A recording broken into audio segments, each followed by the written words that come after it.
Hello, everyone, and welcome back to Hello, Stages everybody, of Sound. and welcome back to Stages of Sound. My name is Mackenzie. Hello, everybody, and welcome back to Stages of Sound. Hello, everybody. Hello, everybody, and welcome back to Stages of Sound. My name is Jack, Thardus' #1 fan. All hail our King Thardus. Wait, I forgot you did that. I don't have a thing. I don't have a tag. What do I do? Well, you better find one. This is the podcast where we weekly or bi-weekly break down a video game song, or video game... Whoa, that's a new intro. Why did you say that library. Well, it was wrong anyway. Whatever. Let's just get on with it. Today we're talking about Undertale. Whoa. A game very near and dear to the hearts of Mackenzie and I, I'm sure. I mean, like, we were both teenagers in 2015. Yeah, we sure were. Oh, God. Undertale came out, like, at the ideal time, I think, for us to consume it. Yeah, I was going to say, for us to be insufferable about it. Yeah, I mean, that much. too. I definitely, for that whole, like, school year of, like, 2015 through 2016... I was talking about Undertale music a lot. Yeah. Do you remember? Yeah, I wonder if it had an adverse effect on my grades. I'm going to share a story with the podcast. Oh, I think I definitely spent time on Undertale when I was supposed to be doing school. But let's not worry about that part. I'm going to share a little story with the podcast. When Jack and I went to the same high school and we were music kids, we were in band for a little bit of it anyway. Weird. We were music kids? That's crazy. And we were on a band trip, and we went to a Canadian city on this band trip. And in this Canadian city, there was a dinner theater. A dinner theater where they did like a musical theater deal. I think they did, or maybe just one of the guys did. In that theater, one of the people that was performing for us to watch was a YouTuber by the name of Triforce Films. Yeah, that's what you're getting at, right? That acapella guy. Guy. I'm still subscribed to him. What we did with a couple of our also music people friends at the table was... Oh, I think I wiped this from my memory. Oh, was no. like improv acapella our own Undertale track. It was awesome. No, that didn't happen. It definitely did. Did we do that? It definitely 1000% did. Okay, I'm gonna have to pick right now whether I'm proud of that or very embarrassed about it, and I'm gonna choose to be proud. Good. Yeah, that's the correct. How good of music kids were we that we were able to acapella our own Undertale songs? I like to think that. First off, I don't even know if this guy like noticed that we did that, but if he did, I like to think that he was like the next generation. Oh, were we inspired by Triforce Films? I think we were. Well, we knew that he was the guy. Or that we knew somehow. Sorry, my audio was like... I think he had an ad for it in like one of the brochures. Just turned down a notch. There we go. That's okay. Anyway, that was a great trip. I remembered it in hindsight, though I'd wiped it from my memory. Great time. Point being, Undertale stuck with us. We were real big into Undertale. Like, the fact that...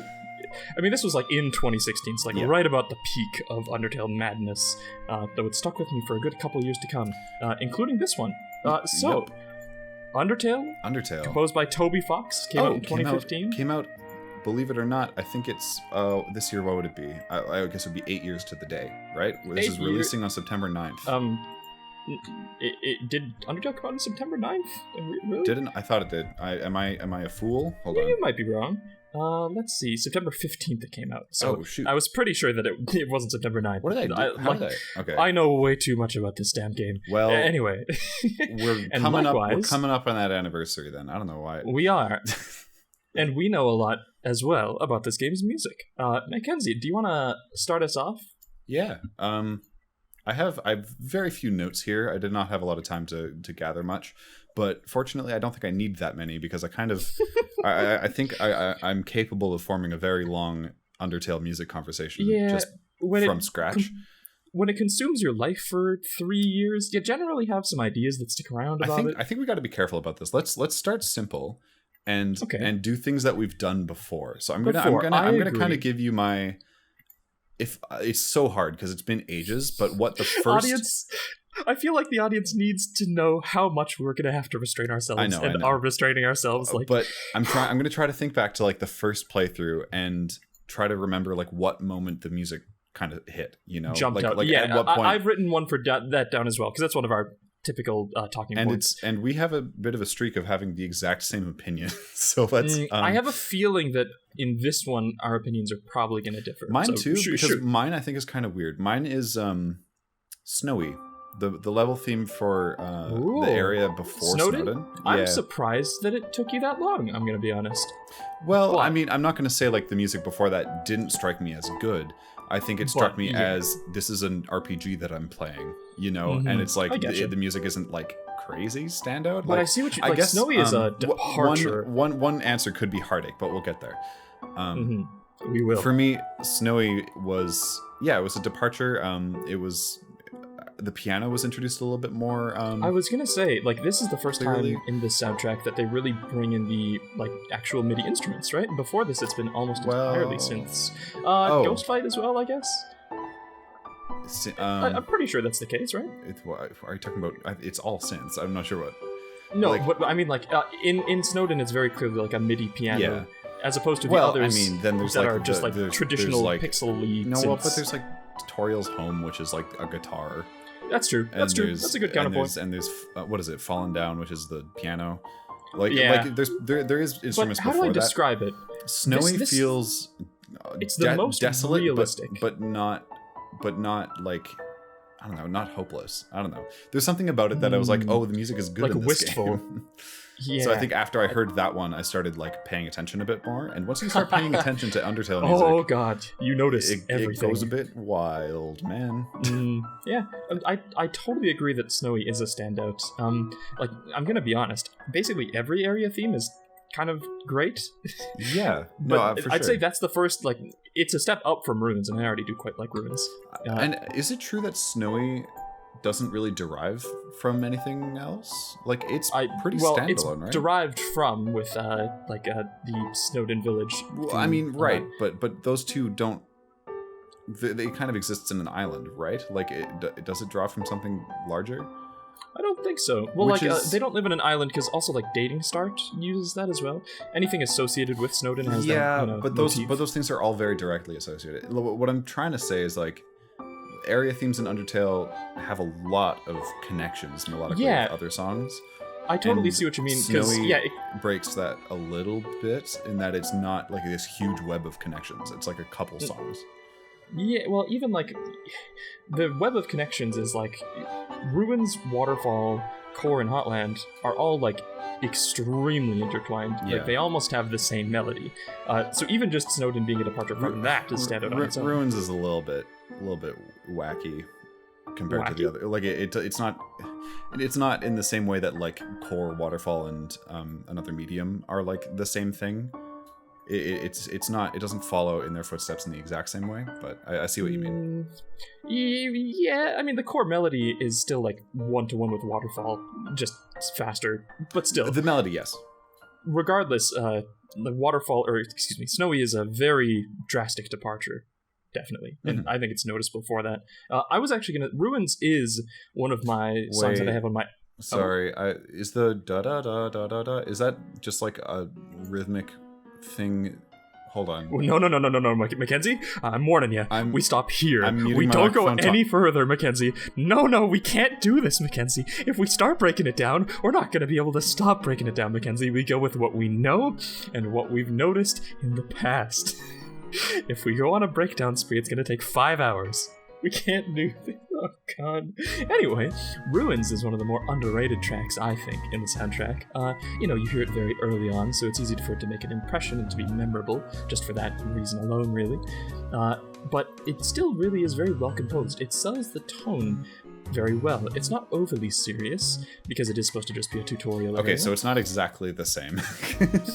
But no, not exactly. The da-da-da-da-da certainly evocative. has a very similar, like... Bum, bum, bum, bum, bum, bum, bum, bum. Yeah, a lot of the intervals are similar, and a lot of the contours are similar. So I think they are related. Anyway, sorry, what were you saying? Evocative, for sure. I was just saying that I think Ruins is a fairly underrated track, because like it's memorable in that it's one of the first tracks that you hear. But still, people tend to not bring it up super often, and I think that's a shame. People bring it up to say it's in 5/4. Wow. Is it in 5/4? Yeah. Da da da da da da. Yeah. 3, 1, 2, 3, 1. That's definitely 6/8. Oh, my bad. I wouldn't call it 6/8. I'd call it 6/4. If you want to call it 6/4, fine. Keep in mind, folks, I am going 1000% off memory here. I haven't listened to these tracks in a while. Yeah, I hadn't heard people talk about the song people talk about because it's in 5/4. Here's a transition. Is all of Alphys's themes. Can we chill out? Sorry, go back up. What was the track that struck you first? Did you talk about it? Was it Waterfall? Oh, I didn't. Okay, that's a good point. We should back up. Sorry, we could just go on an infinite spiderweb. Yeah, this is what happens you guys. when we talk about Undertale. There's no stopping us. We're 10 minutes in, and Jack is about to make his first point. Let's go. My first standout song I'd say would be Ghost Fight, although Ruins is close, but Ghost Fight was the first song that, like you said, with Snowy for You, really made me pay attention to the music, because it's very different from the sort of stuff that's come before. Like, definitely, it's got a jazzy feeling, which is distinct. And, like, considering, one thing I want to give Undertale credit for is that a lot of its songs are used once for like one specific thing, and this theme totally could have also been used for like Mad Dummy and Muffet as just the mini boss theme, but like the fact that they also get their own derivations of this song is great too. Yeah. So like it stuck out to me. It jumped out just for its raw uniqueness, and it's a jazzy song. It's memorable in its own right, and then also the way that it's taken from in the rest of the soundtrack is also left an impression, because that's one of the first links that I made, right? Like, hey, Mad Dummy is very similar to Ghost Fight. Yeah. And then when you make that connection, it's one of the more like overt ones. Like, it's like, oh, this is definitely like a fight that's in a similar vein to this other fight. Yeah. I might go so far as to say it's a straight up remix, which most other I think it is. songs aren't quite in the soundtrack. Are they? It goes to that question of like what was composed first. I would argue that maybe the spider fight one was first. Maybe. But Muffets is a fair bit different. It's just really the start that gets taken from Ghost Fight. I guess so. Maybe not. That might not be true. Okay. I would bet on Ghost Fight, especially because the demo for Undertale came out quite a while before the game actually launched, and Napstablook was already in the demo. Oh, so you think that's just my own theory? Not fully developed by that point, probably.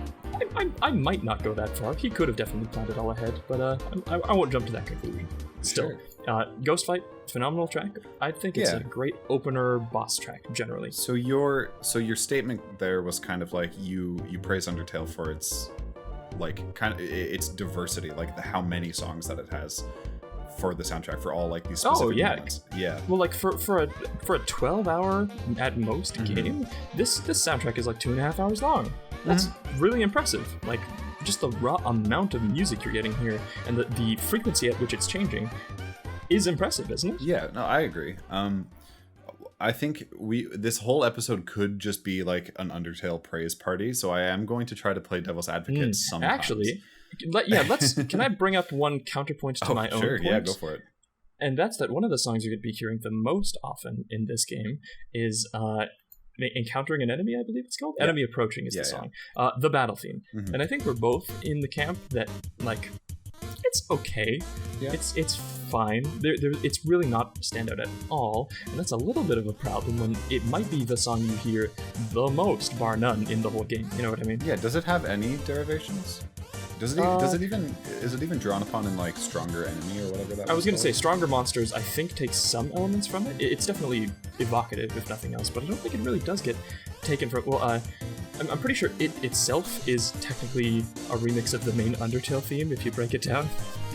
Just like a funkier version where the chords are mixed up. I guess so. Yeah, so it is still linked to all that. Yeah. Half the songs in the soundtrack are based off of the main Undertale theme, Mackenzie. You shouldn't be surprised at this point. I mean, well, I think what I was gonna say. Okay, so that was your devil's advocate moment. Mine is a little bit more like it's more all encompassing. Oh, one more thing I want to say about Enemy Encountered though. Go for it. This is a spoiler for our Deltarune episode, but Rude Buster shows how much this song is like it. Because Rude Buster slaps. Oh, excuse my language, but if there's one thing I'm going to swear about, it's Rude Buster. That song is incredible. Rude Buster. From Deltarune? Yeah, no, I know. I know what it is. I don't know who it plays for. But no, it's the battle theme. Wait, what? I don't. It's just the standard battle theme from Deltarune. Yeah, I don't remember it. I can't. So here's my situation, right? Like, I played Undertale so many more times than Deltarune. I played each of the Deltarune campaigns one time, and not even all the way through. For the second one, I did not ever beat like Spamton. But you beat the main game once. That's enough. Yeah. Yeah, but I never like replayed it. So my memory there is lacking. We'll talk about that in the Deltarune episode. In the Deltarune episode, we'll have to do more research if we have to. Sure, I'll just throw that out there then. Yeah, I think Mood Buster, the combat theme from Deltarune, is far and away the better of the two, to the point that it's not even really a competition. But which is interesting because I wouldn't say that the Deltarune soundtrack is by and large better than Undertale. Totally. I think the Undertale. Don't worry about that. I would say, by and large, Undertale definitely has a better soundtrack than Deltarune. It's this specific area where Deltarune shines, and that does matter because, like I said, the battle theme might be the song you're hearing the most in both of these games. So, sure, it's a point that matters. Yeah, that checks out. If we're comparing the soundtracks, which, I mean, there's no reason to, but it's fun. I think there's absolutely reason to, but I think we should save that for the Deltarune episode. Yes, we'll bring a full comparison in when it's relevant. So, two of the main notes I have on my document here are that Toby Fox is a melody writing wizard. He is very good at writing melodies. They all are really good, really unique, and really memorable. That's just you can't really dispute that. That's just true. Here's I definitely agree.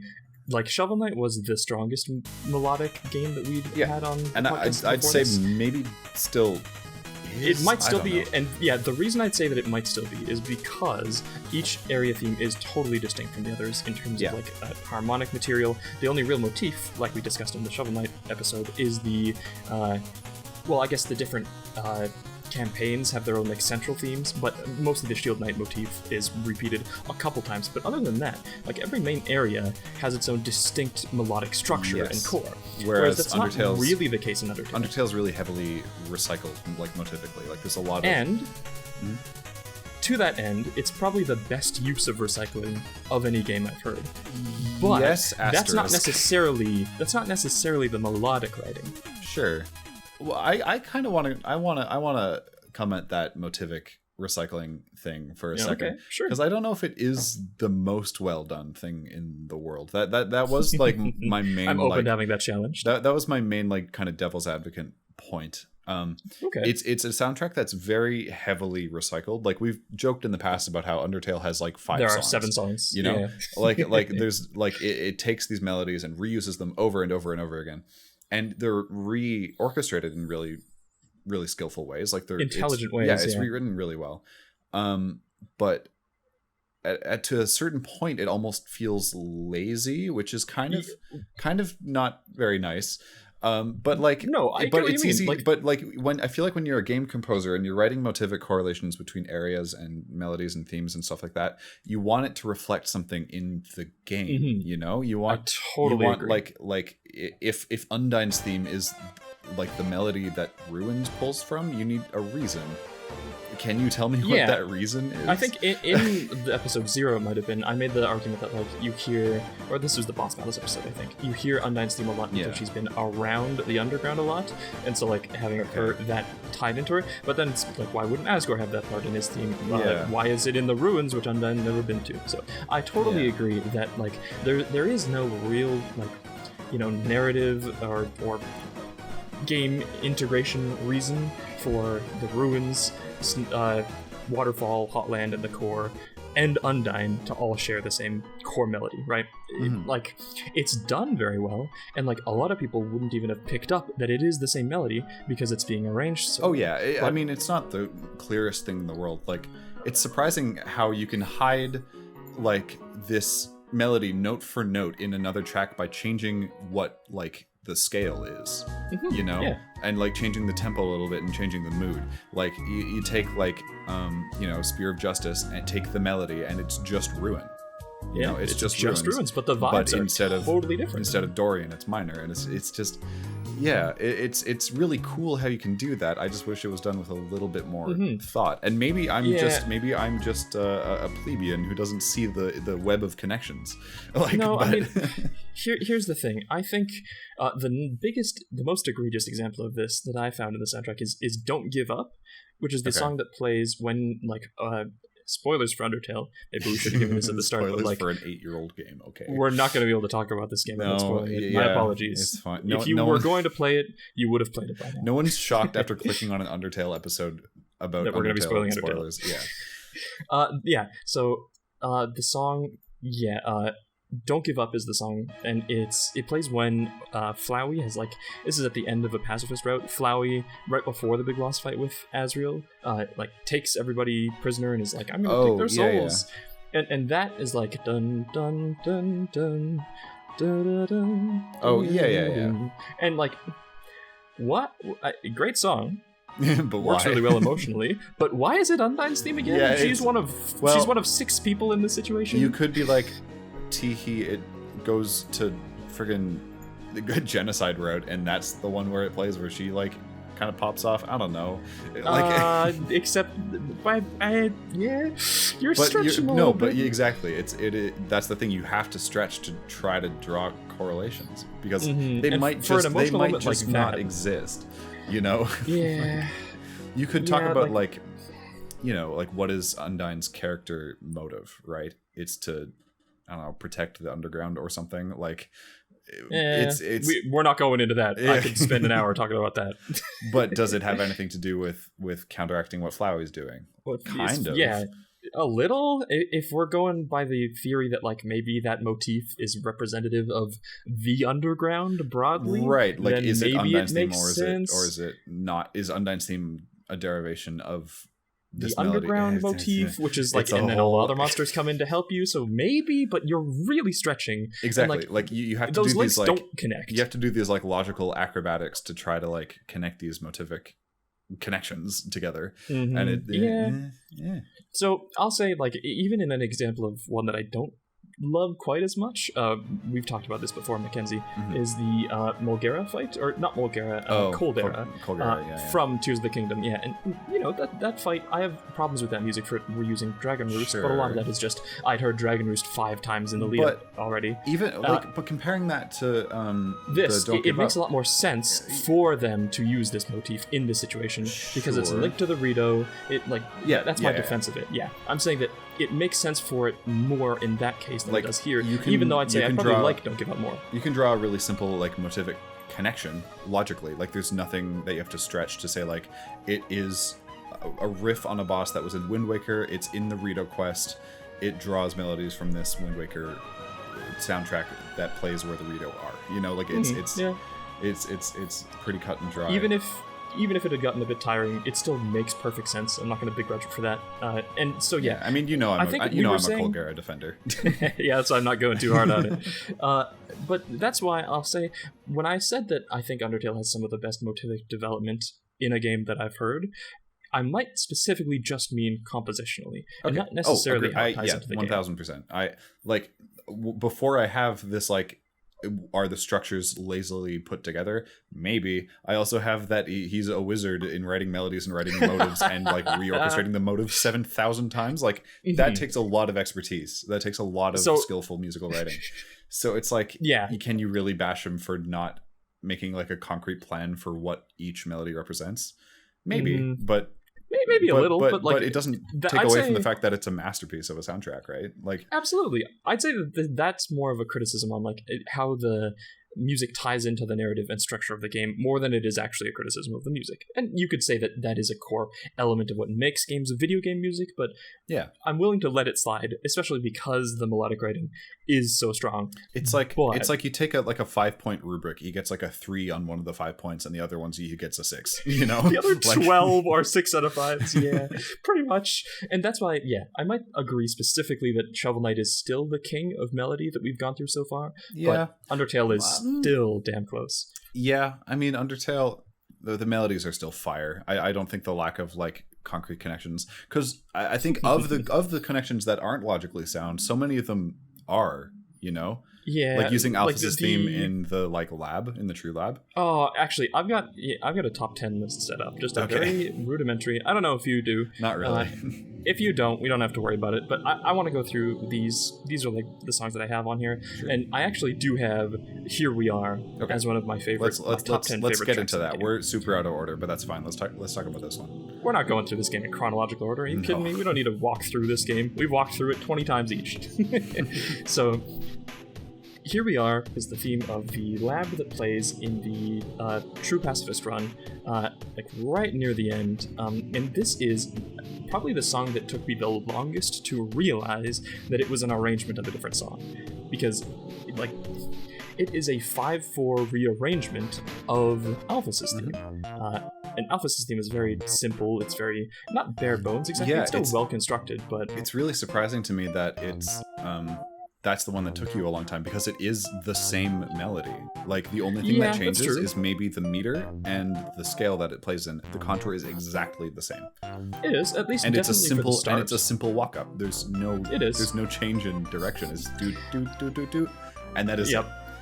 And it's the exact same notes too. It's the same like rhythmic length. Like if you think about it, it's like long, the short, 5/4 short, nature of it does make it a little trickier, but I'd say it's mostly like it's not a one-to-one transposition, to but it's still long, short, the long, exact same. Yes, I'd say that's more to the strength of how, like we were saying, he can take these melodies we're familiar with and just turn the context entirely on its head, right? Mm-hmm. Like the feeling that you get listening to Alphys's theme versus listening to Here We Are is night and day. Oh yeah. And they're both, it's still associated with Alphys. This is Alphys's lab, so it makes sense that this would be playing here. Well, and you're like uncovering this like dark secret of Alphys's past, Yeah, exactly. And it's like there's a reason I was talking about it as like where there are deficits in his like motivic writing, there are also huge strengths where he does it like like incredibly well. Perfectly. Yeah, like maybe actually borderline perfectly. Like and this is another one I think might be a little bit sleeper. Here We Are might be, just because like you know this comes after the True Pacifist has been like locked in, quote unquote, but it's coming in between the Omega Flowey stuff usually and the like save the world, hopes and dreams, all that sort of stuff. So it's a little easy for it to fall by the wayside. But I think like what they do in the True Labs is near perfect. Oh yeah, might be my pick for in my top 10, maybe the most underrated song. That's my take on it, I suppose. Sure. Something that's been kind of stuck in my head here is you brought up that as like the one that took you the longest to hear the connection. I'm not sure which one took me the longest, but one that was super long was the main melody from, I'm just looking up the name of the song because I can't remember it. It also took me a long time to realize where Battle Against the True Hero was getting its B section melody from. Metal Crusher. I'm a fool. The main melody from Metal Crusher is just also Death by Glamour. Yeah. Yep. It's just the same thing. Makes total sense. But it is a little more hidden, I think. Like the melody, the length of the notes are different, and it's like arranged a bit differently. But it's still the same like proportion of notes. Like the basically the melody in Death by Glamour is just twice as fast. Death by Glamour is da da da da, right? And that part isn't in Metal Crusher. It is. Okay, is it? Here we go. Da da da da da da da da da. In Metal Crusher, at the very beginning of it. It's not quite the same notes. No, it doesn't have to be. That's not the point. It doesn't have to be the same notes. You're right that it goes down. It takes those 4 steps down as it goes. I refuse to believe that they're not connected. Like, they are the same thing. One is a rhythmic, like... Yeah, and they're in a different key. And like the section after that is also the same section. Like, more than Death by Glamour, I'd say it's evocative of like what do you call it? Reporting live. I think that's more the one I was thinking of. But that melody, the da da da da da da da da da da, is the same as da da da da da da da da da. It's right? Showtime, I think. Yeah. Yep. Anyway, that's one that I figured out. That's one that a connection that I found a little bit more recently, which I guess it's my newest connection that I've made. I was thinking just like how the second part, like da dun dun dun dun dun. But that part is one to one with Death by Glamour. That just isn't Death, but yeah. So that's what I thought you were talking about. No, that one did not take me very long. I promise you. I think the other drawback of this episode is that we're singing a lot. Okay, I'll try to tone it down. No, I'm doing it too. I'm doing it too. It's so hard to communicate some of these connections. It is, especially when we are trying to shine light on the specific, melodic connections. You know what? Maybe it is hard to describe that. You know what? Maybe it's a strength. Maybe people can hear us sing and understand a little bit better as well, because maybe tune in next time, folks, for the Rock Band episode of Stages of Sound, where we belt out your favorite video game songs. This is never happening. The next episode of Stages of Sound is me and Jack in a room. We will not speak. We will just play Guitar Hero for 2 hours. I was also thinking, alternatively, we could just have a playlist set up in the background of songs that we both know, and we'd record a podcast episode like normal, except everything we say we have to sing to the tune of those songs. How do you feel about that? No, that'd be good, right? People would watch that. And I'm thinking about this. I'm vetoing the Guitar Hero episode because all of those songs are DMCA. So let's not do that. Anyway, back to Undertale. Right. Undertale. Where were we? Metal Crusher. Metal Crusher's great. I love Metal Crusher. Also, another song I'd say more broadly just talking possibly about underrated. Motivic connections. Yeah. Well, we did sort of touch on Battle Against a True Hero in that as well, and I it's a little early for this, but I might give Battle Against a True Hero my seal of number 1 favorite song in the entire game. It's certainly up there, yeah. It's kind of incredible, and the argument could still be made that the motivic connection that it's making with Ruins and Hotland doesn't really make that much sense, and that might drag it down a little bit. I see where you're coming from, but I still feel like isn't it just like kind of like a that's just taken from Spear of Justice, right? The first section is because that part in Spear of Justice is also in and the bit with Hotland. the quiet piano, that part is taken specifically from Spear of Justice and only Spear of Justice, but it is taking in Spear of Justice there's the really fast hitting right in between the 2 quiet parts of Spear of Justice this plays, the really fast-hitting brass that pipes in.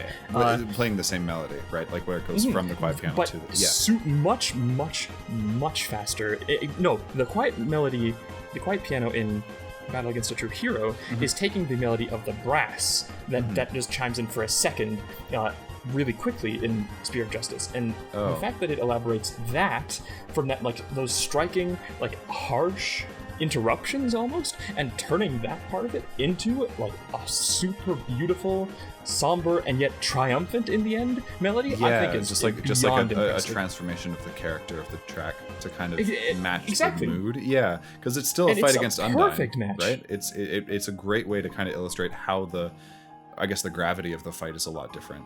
And I have more appreciation for it. I already do like the A section that's just taking the core Ruins, Spear of Justice, it's waterfall melody. Good, but it's still very good. The section that makes it great. I agree. That makes it if that's not my favorite song on the game, I'm gonna say that's my favorite stretch of measures in the entire. Oh yeah, me too. Every time I played, I played that fight a lot of times. You know that. I think that took you longer than Sans did. I think so actually. But no, every time I hit that part, I was like, this feels good. I like this.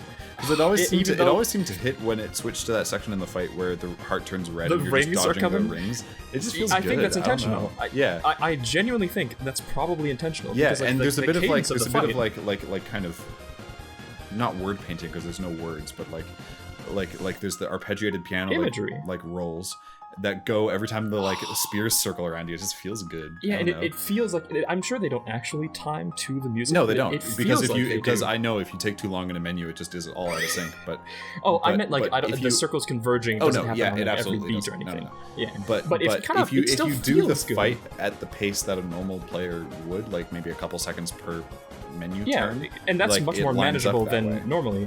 Yeah, it's much more manageable for them to time that, because in a genocide run, all you're doing is mashing the attack button and probably timing it for the middle. Which is interesting, because that's the only time I was really ever aware of any time that he did that. I wonder if it comes up many more times in the soundtrack where a fight theme is engineered in such a way that something is happening in the music during a specific moment in the fight. The only thing I can think of is maybe Megalovania, but not really. I don't think so. Asgore has a couple moments I could maybe point to, when it jumps to the credits section of Asgore. That feels like it lines up a lot of the time, but that might just be my imagination.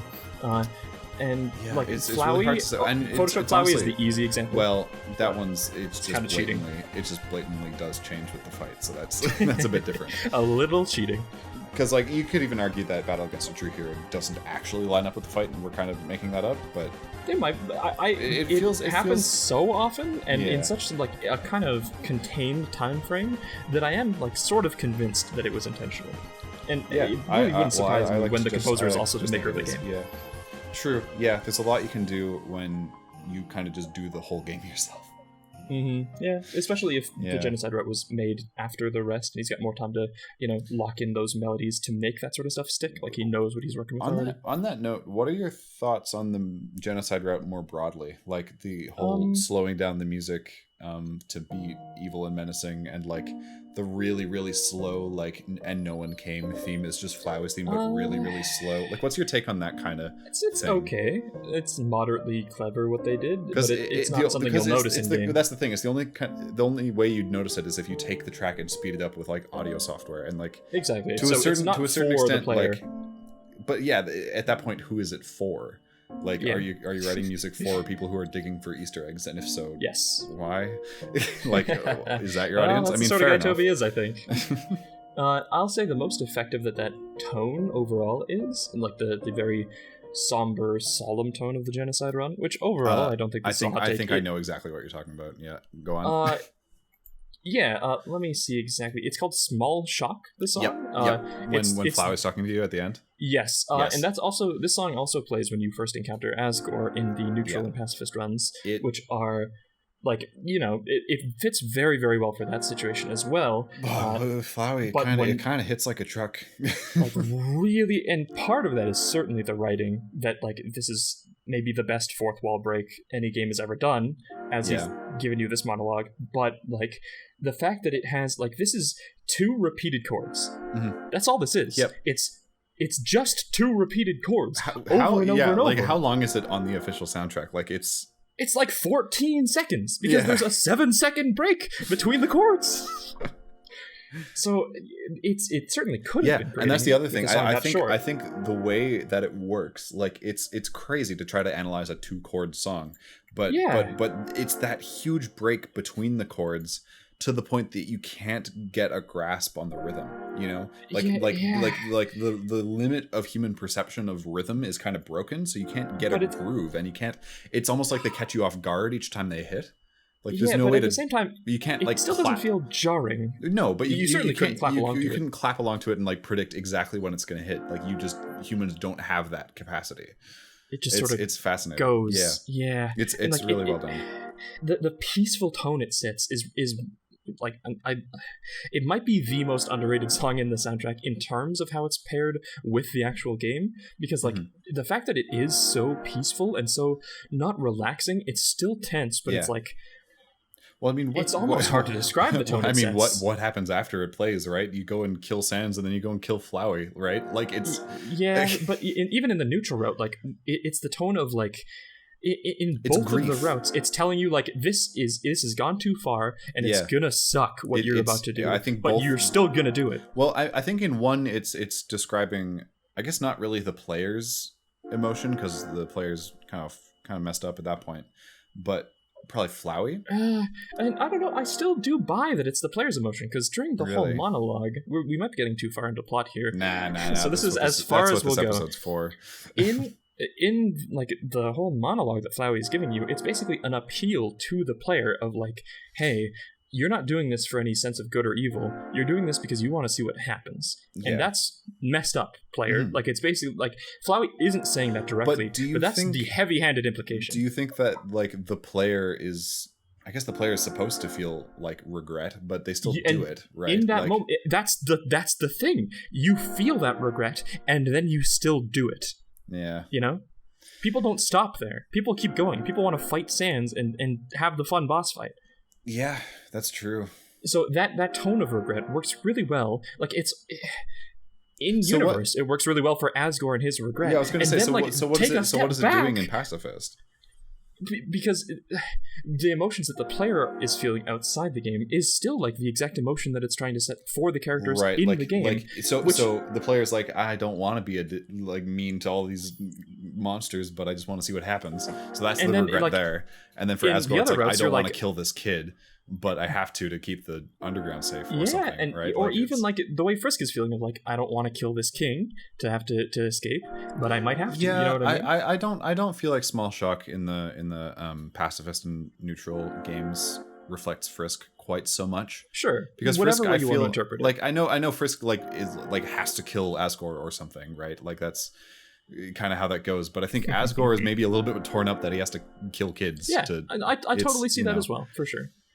So the fact that it works on like both of those levels really, really effectively, like if I can point to a song for people asking like how well does Undertale's music fit into the game and affect the storytelling, Small Shock really is probably number one in that regard. Yeah, and it's so simple. Like we're saying, it's 2 chords. Well, and it's crazy because everything that we've praised Toby Fox for so far has been like he's crazy good at writing melodies, he's crazy good at writing motifs, and he's crazy good at weaving those motifs together. You're so and Small right. Shock does none of those things. It's not a melody. It's not is it it might be drawn from something else, but if it is, it's not directly clear. It's just very not. Yeah. It would just be maybe like a very simple harmonic outline of something else that isn't easily noticeable because we didn't notice it, right? So it's like it's just tone setting in music. It's serving the purposes of the game and the story that it's trying to tell better than it possibly could have. You know what I mean? What do you think of that title? Small Shock. Small Shock, it's evocative. Yeah. Because we're gonna stop. I'm not gonna break down what it means in relation to the story. I will literally be here all day. And it's a weekend, so that's not necessarily a problem, but like we still gotta keep some sort of schedule on this thing. You know how many more songs we're gonna talk about, Mackenzie? We've talked about like 3 songs and we're 40 minutes in. I hope you're okay with this being a longer episode for sure for the Undertale episode. Like of all the games to get a longer episode, it's gonna be this one. What do we talk about now? Where do we go? What do we talk about after Small Shock? Do we let's take a step back. What have we not done? Dude, you know what's another super underrated song, man? Death Report. Man, you heard about Live Report? What about Death Report, dude? Like, it's like the really same song as Live Report, but like it's really intense and cool. I'm putting on the surfer voice to make it sound like I'm joking. I'm actually not. I'm totally serious. Death Report slaps. Fully agree with your take there. It's really, really good. For no reason. Well, for the reason that every song in the soundtrack is good, but... How to make a news report sound... good. Oh, favorite song in the soundtrack? I actually have my top 1. I've decided. My seal of number 1 in the soundtrack.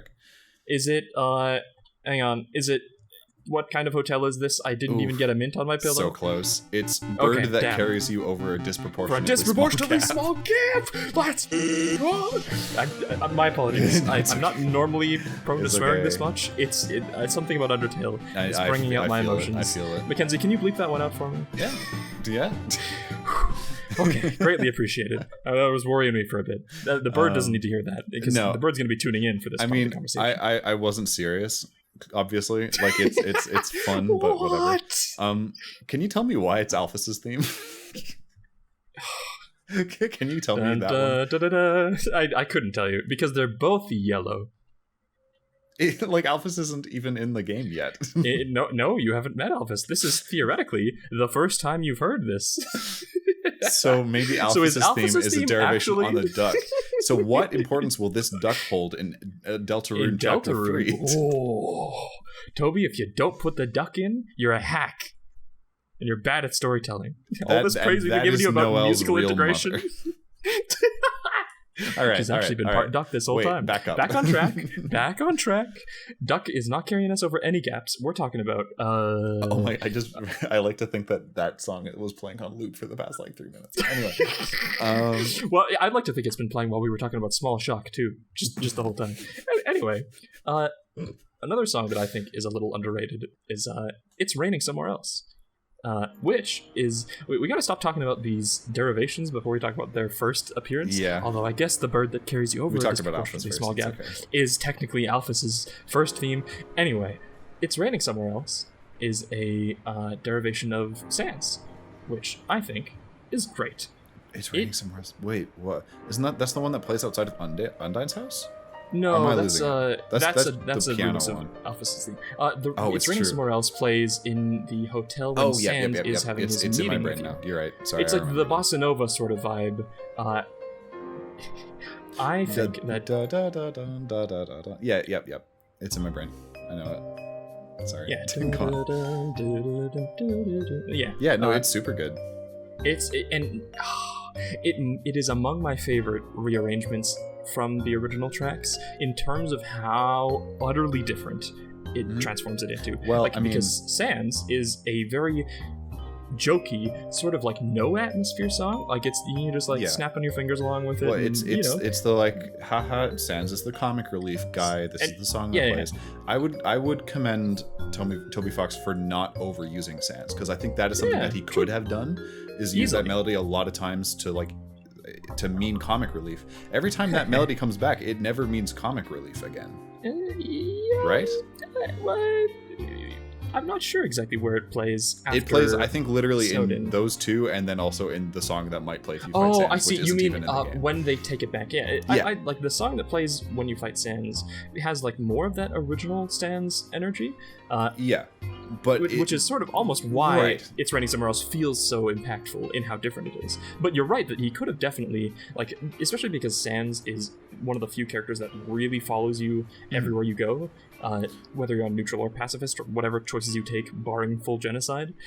So he totally could have just thrown little snippets of Sans's theme in various areas, and the fact that it is so restrained makes this one really contrast. And there are like definitely several examples where he just kind of throws motives like around. We've talked about this. Yeah, exactly, without much regard, and I'm glad he didn't do that with all of them. Yeah, because this is specifically. Because I think if he did that with Sans and It's Raining Somewhere Else was the same track, it might not hold the same kind of weight. Yeah, I getcha. Yeah, totally. Like, the fact that It's Raining Somewhere Else is saved for this moderately serious, chill moment with Sans still, and like, it's another one of those songs that took me a while to notice that it was Sans. You know what I mean? Like, he is hiding it's not this obvious, connection. for sure. No, like when you turn a, I don't know, basic jazz number, I hesitate to call it jazz, but that's the only thing I can describe Sans as. Smooth jazz, like slow jazz. Yeah, when you turn a basic smooth jazz into like a bossa nova. Oh, you know sorry, what I mean? you were like, talking about his original one. Yes, his bass one. I don't know what you'd call that. Yeah. Anyway, I see what you mean. So I would describe it as like transformational in a super impressive way, and that's alongside it just being a very satisfying melody overall. Like the composition is nice. I really love the very like the xylophone in it. Maybe it's vibraphone, but yeah, I see what the you mean. vibraphone. That's it. Yeah, it works super well, and it works so well that I think Toby Fox also knew how well it worked and has it play throughout the hotel for the remainder of the time that you're in there after the conversation with Sans, even when you leave screens. But as soon as you leave the hotel and come back in, it just starts playing Hotel. Hotel is not one of my favorite tracks. It's a hotel song. Probably in my bottom 10. Does it? But even that's not a damning criticism. But it plays the Mettaton theme, right? It sure does. No, it actually plays the main Undertale theme. Oh, right. Okay. Bum bum bum. Yeah. Okay. Elevator music. Sure. Elevator music. The main theme. Great. This is a weird track, but like the core approach is pretty cool. The core approach? Yeah, really? like when you kind of walk up to it, because it's mostly ambience, but you hear the hotel theme playing. Like as if you're outside the building, and I think that's really cool. Yeah, that's right. It's the really slowed down version of the hotel theme. I don't even know if it's slowed down, but it's put through like a filter for sure, and it's like, and it's kind of overwhelmed by like the kind of like windy sounds of like looking out into this abyss, right? Yep. It's pretty cool. Totally agree. It's definitely not like a highlight, but it's a very cool like, oh, that's a cool little touch. Sets the ambience just well. Yeah. Totally. I think we should transition that straight into core. Core? I agree. Because that's core approach. Because core must be talked about, I think. Core must... You know how I was talking about how the battle theme in this game is just kind of like, okay, right? Mm-hmm. Like, it's sort of a little disappointing that this is the song you're hearing the most. Core... Toby Fox agreed with me. Yeah. Because in the core, when you're in that area, when you get into a fight, the battle music doesn't start playing. Mm-hmm. It just keeps playing core. Because it's just that banging. It's just that banging. So... like I talk about, because I think I'm not going to be able to put a favorite track on my list. I don't think I have that in me, especially not off the top of my head. I think have a favorite melody, and I think it's the melody in core. I mean, considering that's used in 50% of the soundtrack, I mean, maybe a bit of a cop-out, but like I do agree with you though. Specifically the one like in the middle of it, you know what I mean? Like not the that one. I can see that. That is, I think, my favorite melody. That's not shared with everything, is it? That's I don't think another so. medium exclusive, I think. Yeah, I believe so. I'd have to do some digging for sure to make sure, because it's so easy to miss connections, but there's something about that melody that stuck with me. Like it almost doesn't match like the kind of Eurobeat thing that's going on with the synths. Like it's almost kind of poignant. Yeah, like it's I agree. It's a bit sad. Super emotional. Yep. Yeah, 100% agree. And that also ties into like I love Another Medium for much the same reason, and that goes for when it hits that section of the song an even more emotionally resonant feeling, right? Like it's slowed down even harder, like those really how do I describe them? Echoey drum beats that hit, right? Yeah, they're all like classic emotional drums, right? Yeah, I think. I'm no drummer. I don't know what classic emotional drums means, but I understand what you're saying. It hits those beats for sure. Yeah, I'd say between the two, I probably do prefer core a little bit. Oh, me too. But like, I think core is. I mean, I do still love Another Medium. With my forever caveat of memorability doesn't always mean it's good. I do think core is more memorable than Another Medium. They're both memorable for sure. I might disagree, and this is going to be a weird take. I think the bass in Another Medium is better. I think the really low droning bass that goes along with that slower, steadier feeling really works for me. Sure. And like that song still does ramp up and get energetic. I do still prefer core. I want to preface this, but Another Medium is very close. Okay. Like for songs that are so similar, they do still manage to evoke different emotions, right? So yeah. And I'd say like part of why that section in core hits so hard is because like that section in Another Medium is really doubled down into being emotional, right? Like it basically stops the rhythm in order to just like hammer home this emotional section. So for core to take that core melody, and it's still like layering on extra percussion and stuff, so it's still energetic and awesome. Core's freaking great, but it's taking that core melody and those that progression from Another Medium, and just converting it into its own setting. So wow, it's so good. That's really sick. Man. I would like to introduce a segment, and this is Mackenzie's cliche check segment. Does this track do a cliche? Let's find out. Which one? 2 actually. Another Medium doesn't fall into the volcano song trap. No, you know, it's not weird Phrygian sitar. It's just it's original. It's synthy. Like it doesn't play into those cliches of like. Yeah, true. We talked about those like Middle Eastern exactly. sounds. It doesn't draw from like stereotypically Middle Eastern sounds. It is its own thing, and it doesn't sound out of place. It sounds like it should be playing in a volcano with whatever the heck is going on in that area. Yeah, all the electronic like power generating stuff. Congratulations, Undertale, you've scored 1 of 2. Can you pull it through? The other one is Snowy or Snowden. But Snowy itself, I don't think has sleigh bell. I'm going to say it doesn't have sleigh bells, but it does have the high piano, and high piano is very classically like Christmas music.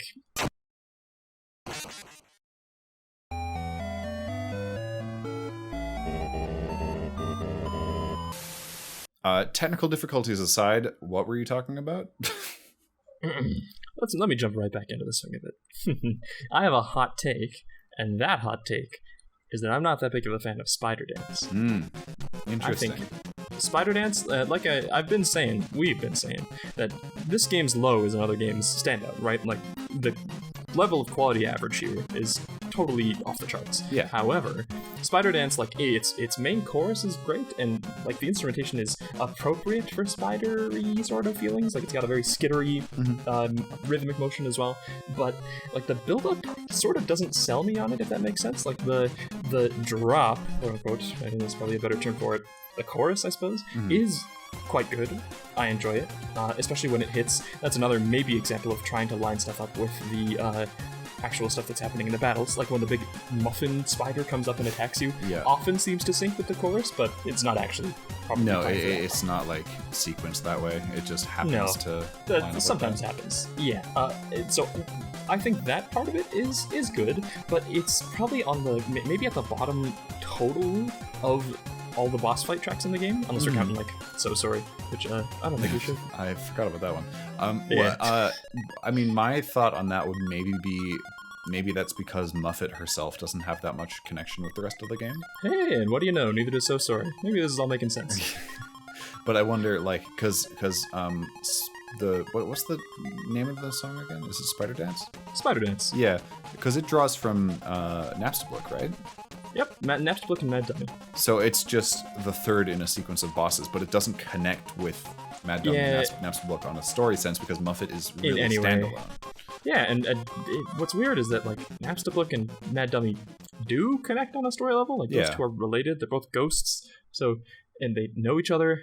So it doesn't make sense for that to be strapped to. Is there Muffet. any hints at Mad Dummy or anything like that in Mettaton's music? I feel like that's a drop ball. No, I don't think so. It definitely should be. You're right. I know. Sad. It is what it is. Anyway, Muffet Spider Dance is good, but it's not quite as coherent as the other tracks, and the build-up sort of doesn't sell me. It doesn't go quite as far as it should, I think. Anyway, yeah, that's just my take. I still understand why you'd like it though. I'm not. It's not the most standout for me for sure. Yeah, there you go. It's like harpsichord, I guess. It's hard to classify that MIDI as maybe a harpsichord. Yeah, it's lots of like very high strings. It's impossible to call it bad. It's not a bad track by any means. No, there are no bad songs in this soundtrack. And I think it's probably several people's favorite. I see a lot of Spider Dance praise online. Exactly. So like I said, I don't blame you if you like it, but it's probably at the bottom of the main boss fight. Yeah, if I had to rank the boss fights, it would be at the bottom for me too. Which, even then, like, it's got lots of stuff to love. So that speaks to the level of the soundtrack. Do you have your boss fights ranked? Because I think I could pull that together. No, I could probably make a. I'm gonna be honest. It's like all of them and then Spider Dance. Yeah, I know. There's there is a gap. I'd say the other one. I'll work my way up. We can work our way up together. The other one I'd say is pretty low down there, and you might not like me saying this. Mine would be Spear of Justice. Oh, we're going to be at each other's throats with these ones. I almost said Bone Trestle, but I don't think that's true. I think I lied there. Bone Trestle is great. I'm glad you saw the line. It's pretty good. It's like, but I don't think I'd put Spear of Justice that low. So I'm gonna have to do some thinking. Yeah, fair enough. Most of the important boss tracks or tracks in general in this game are 2 to 5 minutes long on average, right? When you hear a song, like if it's shorter than that, then it's probably just a one-off song. Not very long, and it's lengthened by Spear of Justice is it's lengthened by a key change and doing the same thing again. Yeah, it's not quite. It's about a little under 2 minutes. But Bone Trestle, that's what I wanted to talk about by contrast. Is only 1 minute. So like I want to praise that Bone Trestle can get away with being that basically bare bones and still like the core melody of it is really good. It's less than a minute long. I will say it doesn't develop Papyrus's like melodies much from what they were before the fight, I guess. That would be my one kind of ding against it. It contextualizes it a bit. It adds drums and it adds other instruments, but it doesn't add... And it also adds the second part to the second section. It repeats... It escalates as it goes through, and then it repeats like grander this time. Okay, more energetic, yeah. And then it builds into the climax. But it doesn't introduce different or changed melodic material. Like, for not example... even harmonic material. Except it does new harmonic does. Material. The second part of the first section in Bone Trestle is new harmonic material. Yes, it adds new harmonic material. That's true. If your take is that this song isn't great because it's so similar to I don't really buy that. I cannot say no. That's not what I'm trying to say. But I'm saying like comparing it to something like Death by Glamour is difficult because Death by Glamour like takes all of Mettaton's like melodies and motifs and all of the associated mashes it together into this like beautiful like collection of all of them. So I would say that's probably the number one strength of all of Death by Glamour is that it is using like 3 or 4 disparate melodic cores and melding them together seamlessly. And so I get what you mean by Bone Trussle might be a little lacking because it's basically just papyrus. But also it's Bone Trussle. It's really good. It's like really, really strong. I need to think about this. I might put Mad Dummy at the bottom. Which is insane, maybe. I would say I'd probably put Mad Dummy and then Ghost Fight and then Spear of Justice. Like, personally. Yeah. I said, Ghost Fight was like higher, Ghost Fight was the first track that like jumped out at me. I really love Ghost Fight, but it's a little more meandering than the other tracks. But it's also not like a major boss. Like no, it's not supposed to. You can't place Napstablook in the same spot as like Toriel or Papyrus, right? Like it's not a major section of the game. It's a mini boss. Right, so I'm not going to hold it against them. They're still excellent tracks. Like I said, Ghost Fight, one of my first standouts. But, like, because it's in that lower weight class, it can't really compete, if that makes sense. Yeah. So I look at it. Anyway, after that, for me, it would be Spear of Justice. Spear of Justice is very, very good. But it's going for its tone, that very loud, aggressive tone, very Undyne, right? Like, it fits the situation perfectly. Nobody's gonna die of that. But that tone isn't my favorite thing in the world, I suppose. Right. Like, it's really achieving the atmosphere that it's going for, and to me, it's not that it gets grating, but it's a little repetitive, basically. That's the way I sort of look at it. Sure. Like you said, part of the extending of the song is just like, twice it takes a previous section and just pitch shifts it down a half step. You know what I mean? Like, it's not super interesting relatively. The core melody is still great. And when you take the whole soundtrack as a whole, you are able to compare it against Battle Against a True Hero, right? Where the same melodies are taken and developed differently into a boss fight that I think just objectively, like, it's a better track, in my opinion. Yeah, I wouldn't say objectively. No, that's strong language, but like, especially because like this is still just developing. Look, we brought this up before when we were talking about motifs. Why is it the Ruins theme? Where are these fitting together? Like, emotionally, narratively, gameplay wise, is kind of nothing. So when you combine all of those together, it's still great, but so you're saying I can't put it above anything else. It feels a little bit empty compared to something phoned in compared to something like a Heartache. Oh yeah, I think in my mind there's no comparison. Yeah, I might put Heartache personally, like, if not at the top, very close to it. I'm not talking about Heartache right now. I know because I'll talk about Heartache later. Oh God. Okay. I'm trying to think about my rankings here. I think you can go next. Why don't we pitch one in each? Let's go back and forth a little. So this is after Spider Dance and the two dummies. So Spider Dance, two dummies, Spear of Justice. This is the ranking we've set up. Oh, we're doing collaboratively. I see.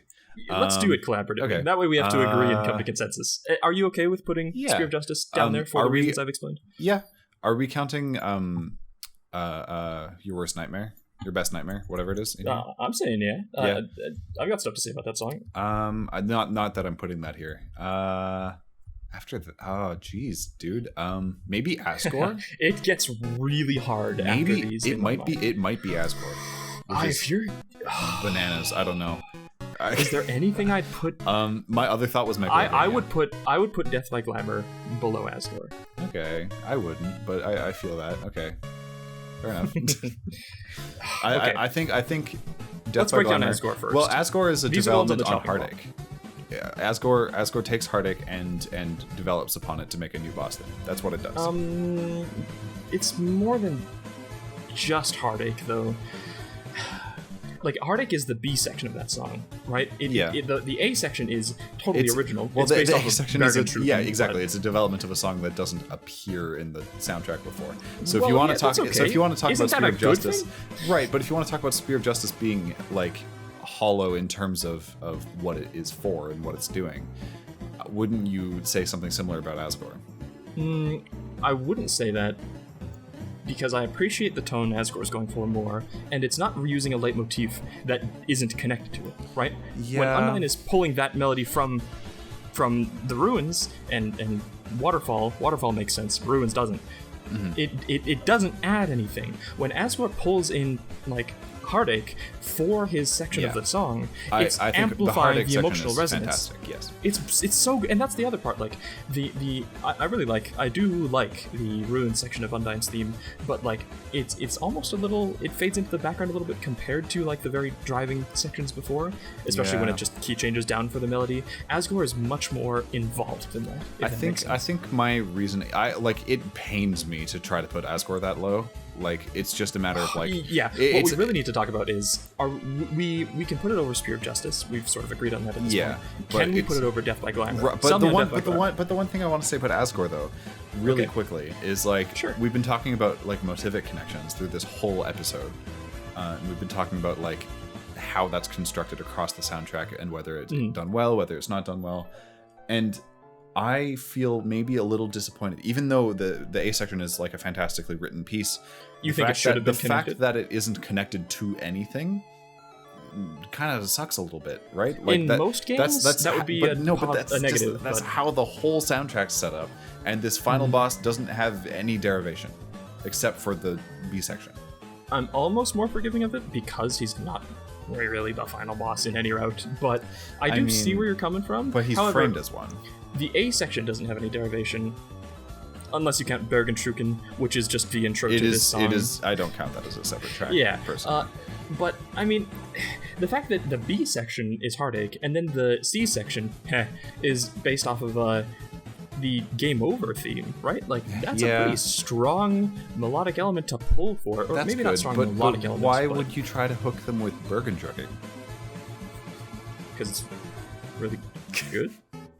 The only thing I can think of is that it makes the Heartache pull like hit you a little bit harder, maybe. But like, okay, I don't know. Well, they're developing this tone that you couldn't really set with just Heartache, because Heartache almost stands in contrast to Bergentruken. Like Bergentruken is this very grand, almost ostentatious. That's what I'm saying. Like that, I'm saying that that might be the benefit to having an unrelated melody begin, so that when you go into Heartache, it doesn't hit you immediately. It has a chance to hit you at like another section of the track. That's the way I look at it. It kind of blindsides you. So sure, I get and that much. It helps as well that Heartache in that track isn't like super obvious. Like it's not hidden nearly as much as some of the other stuff we've talked about, but it's a little lower key, especially because they're turning it into a different time signature as well. That really messes with it. Probably part of the reason I didn't recognize Office's theme in Here We Are. But like I feel like that fits well enough to justify it. What I'll give you. I guess, should we put Metal Crusher below both of them? No, I'm not going to. Okay. Well, I would put Metal Crusher below Death by Glamour, and I would put Death by Glamour below Asgore. Metal Crusher is great. I put it on one of my most underrated tracks list. Yeah. But, again, it's sort of not in the same weight class, if that makes sense. I think you're right. It's another, like, at this point, Mettaton is essentially a mini-boss. Here's my concession to this ranking. I am fine putting Death by Glamour below Asgore, but we're also putting Bone Trestle below Asgore. I can drop Bone Trestle there. Like I want to emphasize. I think anything above like the 3 mini bosses that we've labeled, they're all essentially on par. I think they're all incredible, really good. We are basically splitting hairs as soon as we get to this point. So I can agree with that. Spear of Justice, Bone Trestle, Death by Glamour, Asgore. Okay. I'm writing this down. Whoa. You put Bone Trestle below Death by Glamour? I was going to put it above. Oh, interesting. We can discuss that. We haven't really talked about Death by Glamour much, so sell me on it. Well, I mean, we've talked about like what the strengths are, right? We talked about how it's just kind of links everything else together, yeah, between all of Mettaton's kind of different melodies. So that's really what we're comparing here. Is that stronger? It derives from the core a little bit in the piano, which I think is very cool. Very strongly at the start, especially. Yeah. And I think the opening of Death by Glamour is a fantastic hook. It's super good. Well, yeah, that's the part that basically gets lifted straight from the core, essentially. Yeah, I think yeah. And we've raved about how good core is, so yeah. Oh, Power of Neo can go kind of near the bottom too, because who cares? I'm not going to count Power of Neo actually. Okay. It's not really a fight song because you don't really have a fight. Yeah. Anyway, the question here is the insanely, stupidly strong core melody of Bone Trestle, and that's all it kind of is, better than the development of themes from Mettaton? My take is no. Yeah. Yeah, I think I agree with you. So I think above I'm going to go Spear of Justice, below Death by Glamour. Below Death by Glamour. And below Asgore, in comparison. Yes, so Asgore is above both of those. But we've got more to work through. So what goes after that? So let's talk about what we've got left. Metal Crusher was put below. We have Megalovania. We have Battle Against a True Hero. We have hello. We've got the Flowey Suite. Yeah, we have the Azrael fight, which I forgot about. Hopes and Dreams and Save the World. I wouldn't have considered putting any of these here yet. I might. Are you gonna pitch Hopes and Dreams? I was going to, but I might pitch Megalovania instead. I was gonna say, I think this is a good spot for Megalovania.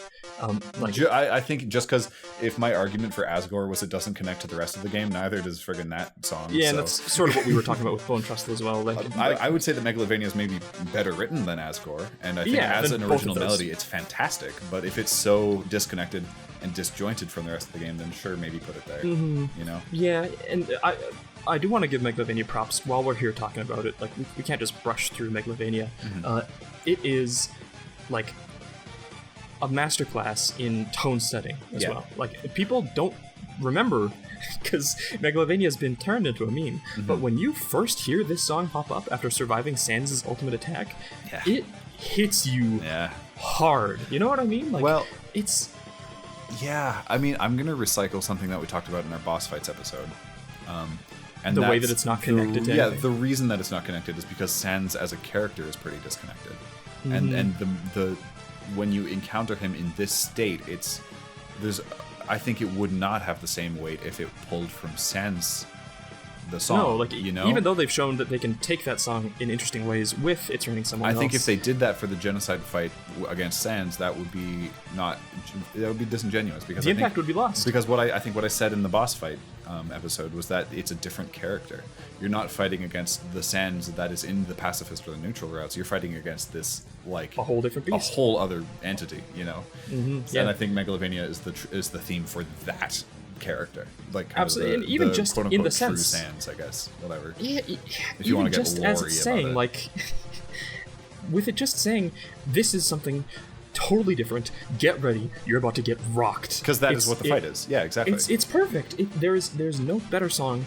There's a reason it turned into a meme, is what I'll say. Like, it leaves that much of an impact, and it gets glossed over a little bit. But we are emphasizing.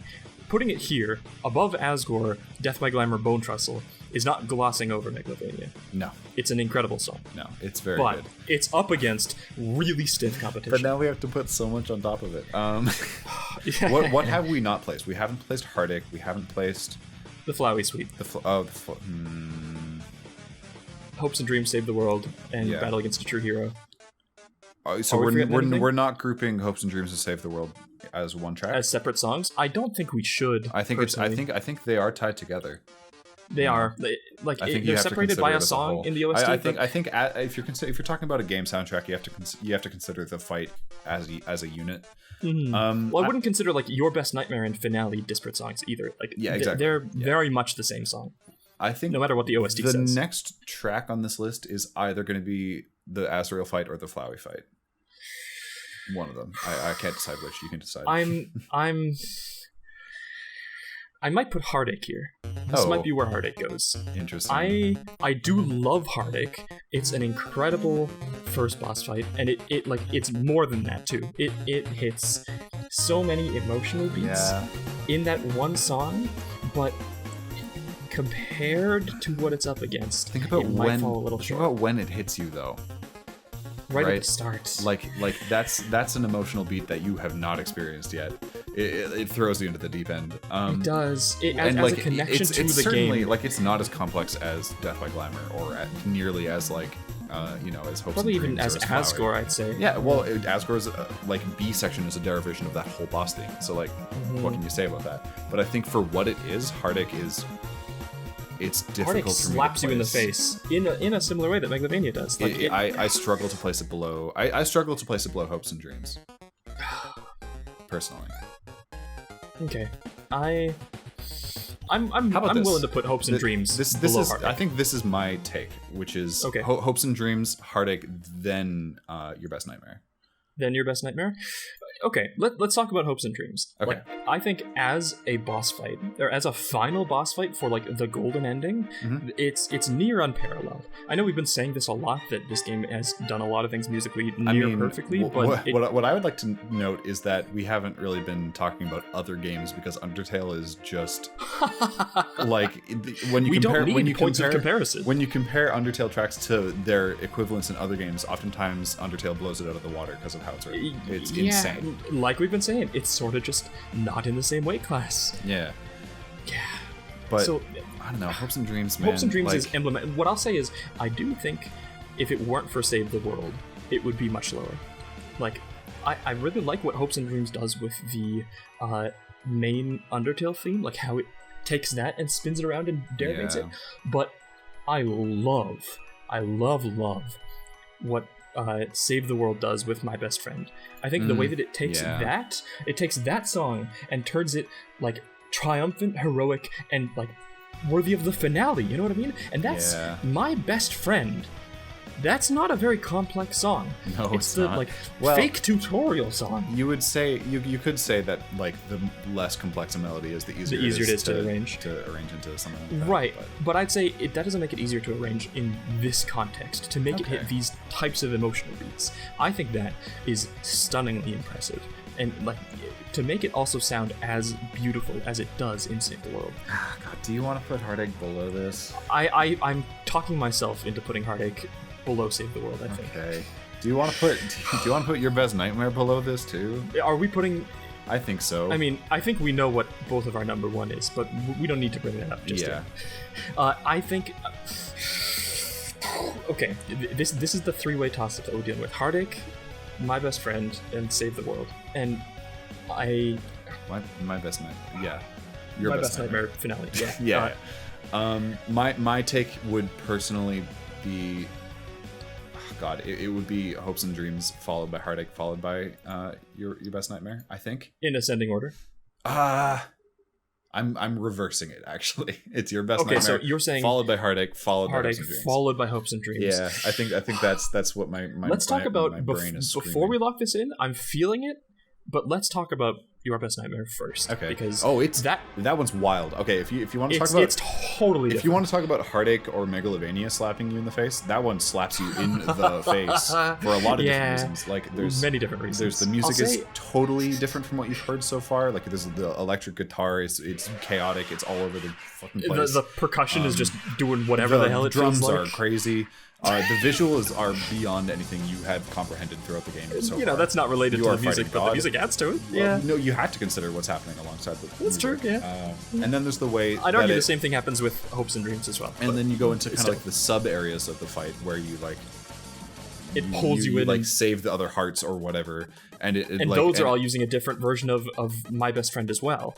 And what I freaking love is that as it goes through each of these versions of My Best Friend, they get more hopeful. They get more and more hopeful and triumphant. And it's not noticeable. Like they're going through like each mode. There's one by one moment, I think, when it's the one that starts with like the gun.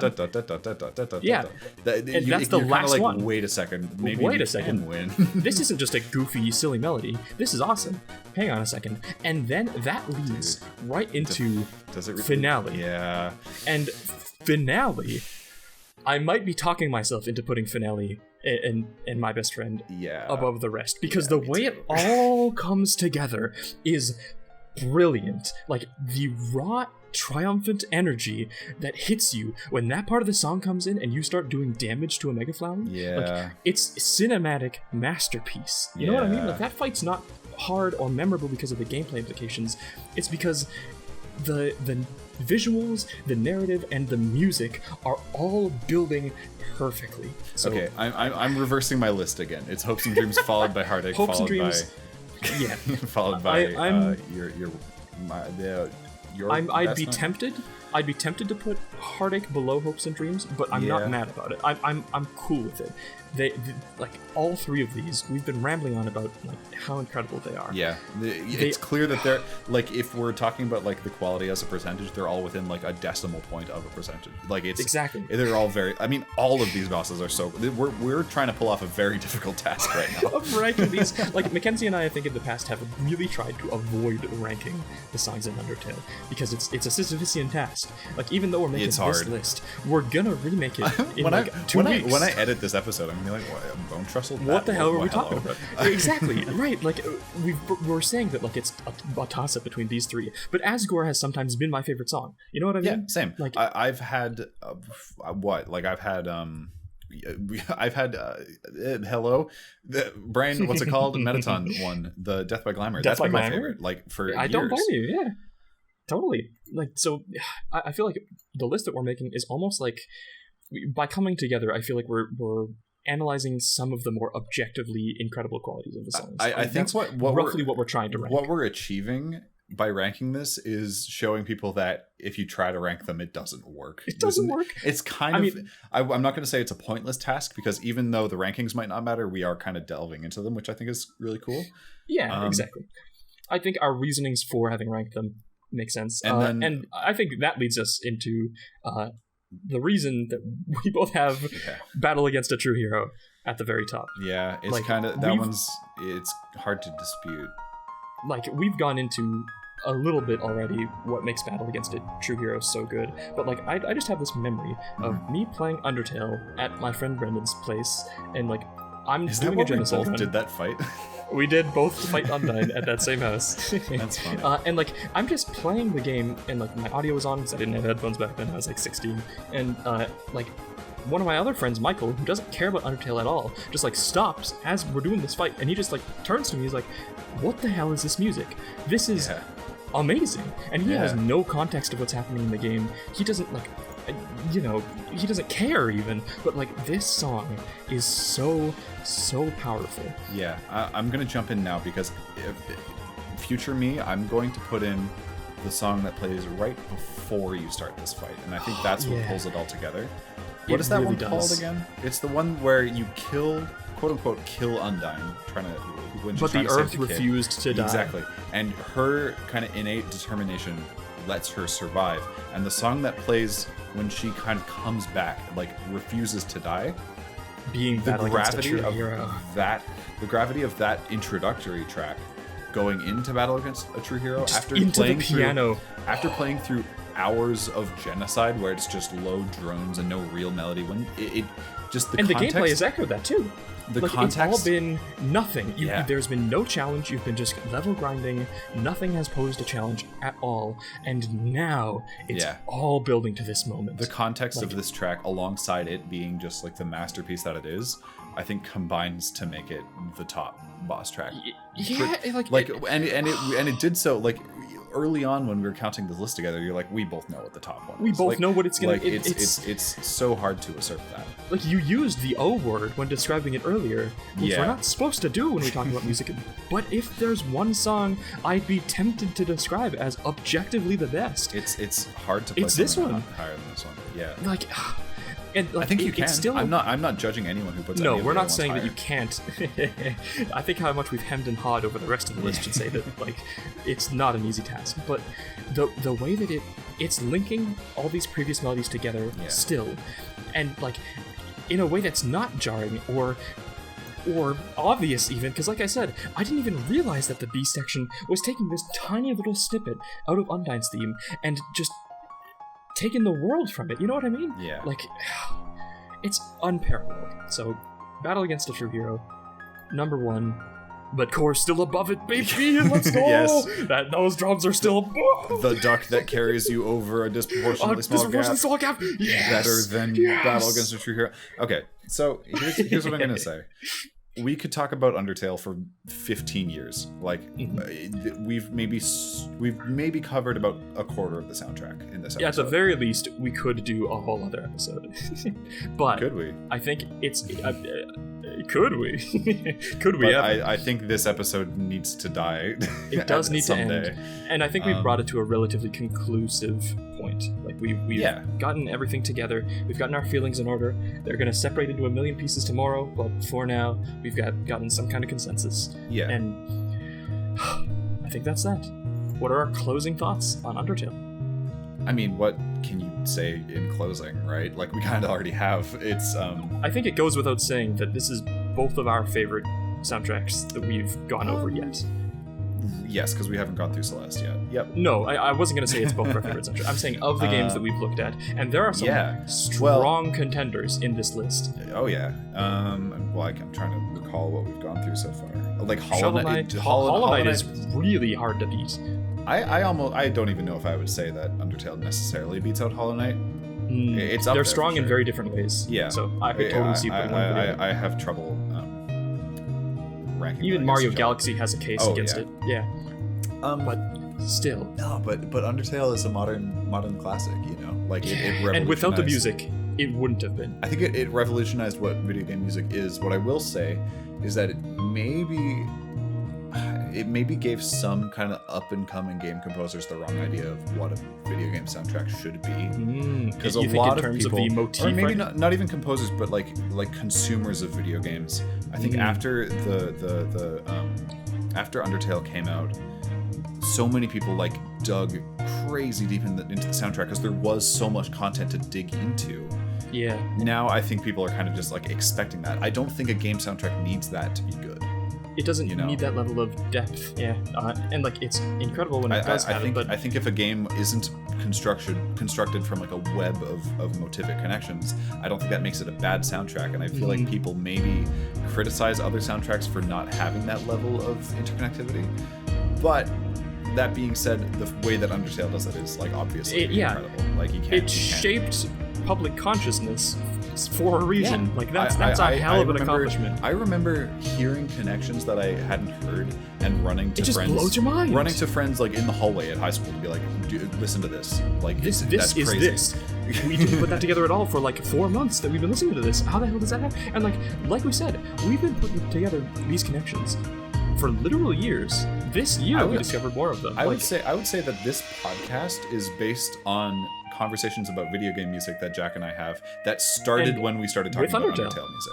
Yeah, totally. Undertale might be responsible for us being as big into video game music as we are. For sure. Like, yeah. It might be that important. So, like, I think that's as much as we can say, really. There's no greater praise we can give it. And it deserves everything it gets. On that note... On that note, if you liked this game soundtrack, I was gonna say, if you are doing the Herculean task of finding anything that can possibly live up to what Undertale is doing, so who's going to take start, Mackenzie? Who's going to take these? We're not allowed to say the one that we're doing next. Well, I guess Earthbound, right? Earthbound is the easy answer. And I'd say the whole Mother series is probably where you'd put here. So that's your answer for this? I think, well, if you wanna look into I've got a different answer, but it's also a bit of a cop-out. I guess like if you want to look into the roots, you know, like what influenced Toby Fox, what was the evolutionary step before Undertale? I would say Earthbound along with other, you know, indie RPGs that were around.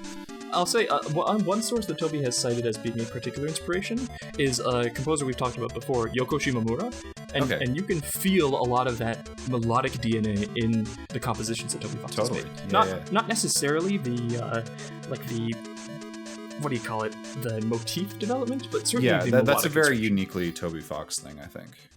Yeah, so Earthbound and Yoko Shimomura are like definitely where you can feel the DNA of Toby Fox coming from. Yeah. Yeah, that's a pretty good way to... And also, obviously, Deltarune, but, you know. We're not... Yeah, that's a cop-out. If you like this composer, listen to him. Listen to more of his stuff. Exactly. I'll go in the opposite direction, I think, in that, like, we've been talking about how much Toby Fox has had an impact on us, but like it's not just us. This soundtrack has had an impact on the entire gaming sphere, particularly the indie gaming one. And I want to shout out Amori. I think Amori overall, like I still haven't beat it. I played like a few hours. It doesn't use motifs nearly as much. It doesn't have that sort of style going for it. But like again, it's another Earthbound inspired RPG, and Omocat, the creator, is like brought Toby Fox on to do a song. So there's clearly a lot of inspiration going on there. Yeah. And like the way it's creative with its music, I'll say. It's still drawing those same sorts of melodic ideas, but it's going in a wilder direction as the game is going in an even wilder direction. So I'd say if you want those sorts of like surprising but still strong melodies, I'd say Amori's the place to go. Even if it might take you a while to get to the good stuff. Right. As a disclosure. Okay, yeah. That's that? Well, Jack, what have you been playing lately? Have you been playing something lately? Lately, I have been playing Baldur's Gate 3. I've seen that on Discord. Yeah, how's that going for you? Well, I haven't played it like about this week, just because I've had a lot of other games to play as well. And I just got back to my dorm, so I'm enjoying having my Switch back. But like, Baldur's Gate 3 has a very... It's made by the same people that made Divinity Original Sin 2 and 1, I believe. And you can feel that DNA in the soundtrack as well, because it's a lot of like lights, orchestral, very classical fantasy music, I suppose I'll say. It's not wowing me with its soundtrack just yet. There's one motif that gets developed, or not even necessarily developed, but used a lot. It's the main song you hear in the character creator that's like Down by the River. It has vocals in that, but then every time you hear it, other than that, it's not a vocal version, but you recognize the melody because it's gone through it very distinctly with these clear female vocals, right? It leaves an impression and sort of just lets you know right away, this is the main theme of this game. Enjoy, right? Nice. And then like when you defeat an enemy in combat, sometimes it's music that changes as you go. It's dynamic. So when you take a loss in combat, the music will get a little more downtrodden, and each area has its own variation of that too. And then sometimes when you defeat an enemy and like really swing the battle in your favor, it'll like pick up with a triumphant version of Down by the River, which works really well for it, I think. So like, it's not wowing me. The individual songs, like, this is the way I'll put it, the composition hasn't super impressed me, but the utilization has. Like, the way that each song is placed has been impressive, and like, the scale of it as well. The game is, does the soundtrack service it, I guess? Absolutely, I'll say. Yeah. I think that's what's important.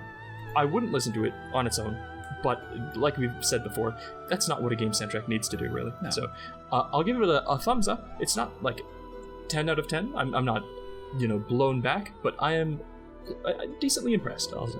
Okay. So, what have you been playing, here's Mackenzie? my deal, right? I just got back to university classes, and oh boy, have I not been playing video games. You've had 3 weeks to play some stuff, sure. But well, I mean, I was in Montreal for a lot of that, but... true. So, Fall Guys? Today, no, I did play that, but that's not what I'm going to talk about. Okay. Today, on a whim, I bought a Steam game called Storytelling, which is just this, and I'm a bit disappointed because it was like $20 and the game took me like an hour to beat. So I was like, oh, well, that's kind of weird. Yeah, so it's very new, so I hope there's like more updates to it. But the game itself is very cool. It's very charming. It's the storybook. It's a puzzle game, and you try to fill out the storybook by fulfilling the chapter titles. So it's like, for example, the chapter title is like the king is dethroned and the Baron is killed or something, and you have to slot scenes and characters in order to make a sequence of events. Order? Can you be creative with it? Yeah, you can be creative with it to build that sequence of events that leads to that title being fulfilled. So that's you know what that reminds me of? It reminds me of Scribblenauts. How the title will tell you what you're supposed to do. Yeah, I think it's similar. Interesting.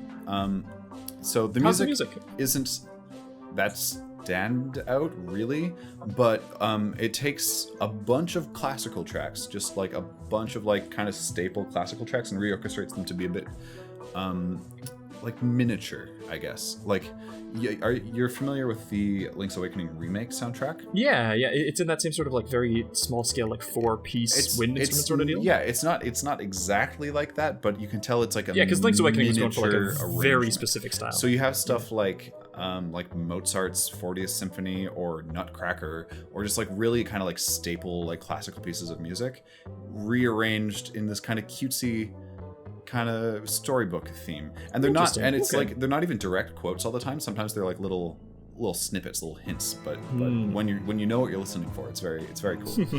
You might be more inclined to listen for it than most people. As much as I kind of feel like maybe I wasted $20, I do think it was I think it was charming. So that was my day. That's worth something. Yeah, I know the feeling of just and like maybe it seems like, maybe when I'm swamped at university, I need a 60-minute game, you know? Yeah, like I know the feeling of like I enjoy going into $20 indie games just to see, right? Because sometimes those are the games. Yeah, Undertale was one of them. You know what I mean? Like taking a risk. I don't know on if this is an Undertale, but well, that's you got to roll the dice, is what I'm saying. Yeah, and when you roll the dice, sometimes you're gonna roll snake eyes, but you got to check. Well, okay. Nice. That was the longest episode we've ever done. I had to split my recording due to technical issues. Jack, what does your reading say right now? My reading says 1 hour and 37 minutes. That's kind of wild, man. That's probably closer to like 1 hour and a half by the time everything that got cut needs to go. So. But that's overall, it's been pretty great. And so, Mackenzie, what are we doing next time? We're doing a fun little game called Deltarune. Yeah. Which is by a composer you've probably never heard of. His name is Toby Fox. Tobias Foxathan. He will guide us through the very unique journey. We've never seen anything like it quite on this podcast before. Specifically for whatever you're listening to this podcast, we'll be talking about chapters 1 and 2. That is important to clarify. That's all that's out at the moment. But spoiler alert, they both still slap. Who knew? They're very good. We are going to be comparing them against the colossus that is Undertale. That's not a polite comparison. But I mean, you have to. You have to see what's developed. So that's what you have to look forward to for next time. Excited. I'm going to give a little disclaimer that, hello, we're students and we're in school. We are students at university. And so uploads might not be weekly. They won't be weekly. In fact, we're going to aim for bi-weekly. Yes. We'll aim for that. If uploads become spotty, we haven't vanished off the face of the earth. If we are canceling the podcast, we will tell you. But we're not. No plans to do that quite yet. No plans for that. We are going to do our utmost. Know that it's very challenging for us, and yet we love all of you anyway. Sorry, that's a little too parasocial for me. To deliver you some good video game music takes. Yep. I mean, did you see the list we made earlier? We ranked all the Undertale boss fights. We said Death by Glamour was a bad song. We said it was trash, and the only thing more trash than that was Ghost Fight. Ugh, gross, bad yuck. Song. Man, Undertale, I hate that game. Anyway, everybody exits soundstage, right? No. No? Jack, where can you find this podcast? Oh, we exit soundstage right because to the right of the stage is where we're storing our links to Twitter and YouTube, where you can hit the like button and subscribe to Stages of Sound. Spotify is also there. We got it in a box. If you open up that box, which you'll see it on your home screen, it's a little box that says Spotify. We're also on like every other like podcast platform, but anywhere you get your podcasts. I don't think we've got a single view from any of those. Maybe one from that's Apple. Not important. But, that's fine. We got to have it out there for the people. We're doing it for you. We're also kind of on Twitter. Yeah, kind of. A little bit. You can follow us there if you want. We haven't posted a lot, but Anyway, oh god, I'm so tired. I'm falling asleep. Okay, for real this time. I know everybody's already on the stage, right? So, Mackenzie, this one's just for you. What? Exit soundstage right. What? God, what do I do this time? You got to have these end segments thought out ahead of time, or it's just going to do this. I mean, we've kind of gone past the exit soundstage right already by like mistiming everything, but it's fine. No, well, okay, for real this time, and then we cut it, right? We can do that, right? I can't promise anything. Then I'm not going to say it. It's just going to end. All right, bye everyone. Bye. Cool. All right, we can stop our recording. They actually get dumber every time. I don't know how. Yeah.